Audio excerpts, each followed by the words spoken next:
నేడు మహబూబ్ నగర్ జిల్లాకు సీఎం రేవంత్ మధ్యాహ్నం సీసీకుంట మండలంలో పర్యటన.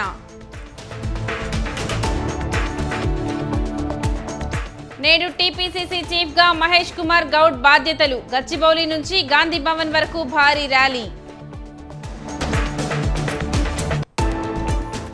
కేసీఆర్ పై బండి సంజయ్ వ్యాఖ్యలకు కేటీఆర్ కౌంటర్. ఓటుకు నోటు కేసులో రేవంత్ ఎలా బయట ఉన్నారని నిలదీత. పటాన్ చెరువు ఘననాథునికి ఎంపీ రఘునందన్ రావు పూజలు. ప్రశాంత వాతావరణంలో నిమజ్జనాలు చేసుకోవాలని విజ్ఞప్తి. ప్రకాశం బ్యారేజీ వద్ద 6వ రోజు బోట్ల తొలగింపు పనులు. నేడు మరో పద్ధతిలో బయటకు తీసేందుకు ప్రణాళిక. నాగార్జున సాగర్ ప్రాజెక్టుకు పెరిగిన వరద.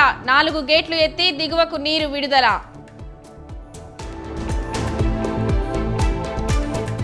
మద్యం మత్తులో పోలీసులపై దురుసు ప్రవర్తన. 3గురిని అదుపులోకి తీసుకున్న బోర్బండ పోలీసులు. వరంగల్ నగరంలో రెచ్చిపోయిన రౌడీ షీటర్లు. కర్రలు విరిగిపోయేలా ఓ వ్యక్తిని చితకబాదిన గూండాలు. పశ్చిమ గోదావరి జిల్లా భీమవరంలో దారుణం. ఠాగూర్ సినిమాను తలపించిన రాజర్షి ఆసుపత్రి వ్యవహారం. కేటీఆర్ పై మంత్రి పొన్నం ప్రభాకర్ ఆగ్రహం. శాంతి భద్రతలు ఉండొద్దని కోరుకుంటున్నారా అని నిలదీత. నేడు గాజువాకలో సిపిఎం మహాధర్నా. స్టీల్ ప్లాంట్ పరిరక్షణ కోసం ఆందోళన.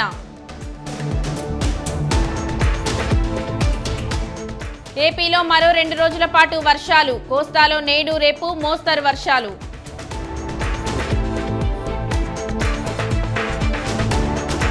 తెలంగాణలోనూ తేలికపాటి నుంచి మోస్తరు వానలు. 30 నుంచి 40 కిలోమీటర్ల వేగంతో ఈదురు గాలులు. బుడమేరు ప్రాంతాల్లో రాత్రి మంత్రులు పర్యటన. మళ్లీ గండిపడిందన్న ప్రచారంలో సందర్శన. పోలీసుల తీరుపై తెలంగాణ హైకోర్టు అసంతృప్తి. నెంబర్ ప్లేట్ లేకపోతే కేసు పెడతారా అని నిలదీత. ఇవాళ జార్ఖండ్, గుజరాత్, ఒడిశాలో ప్రధాని పర్యటన. పలు అభివృద్ధి కార్యక్రమాలకు మోదీ శంకుస్థాపన.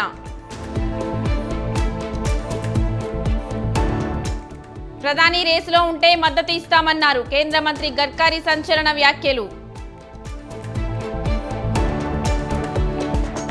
యుద్ధ ట్యాంక్ జోరావర్ పరీక్షలు విజయవంతం. ట్రయల్స్ లక్ష్యాలన్నీ నెరవేరాయని రక్షణ శాఖ ప్రకటన.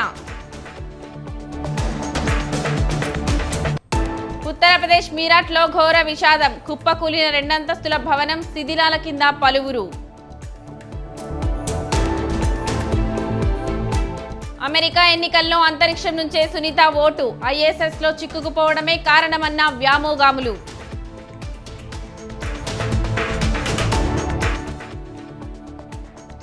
కామోరోస్ అధ్యక్షుడిపై కత్తితో దాడి. స్వల్పంగా గాయపడ్డ అసౌమాని.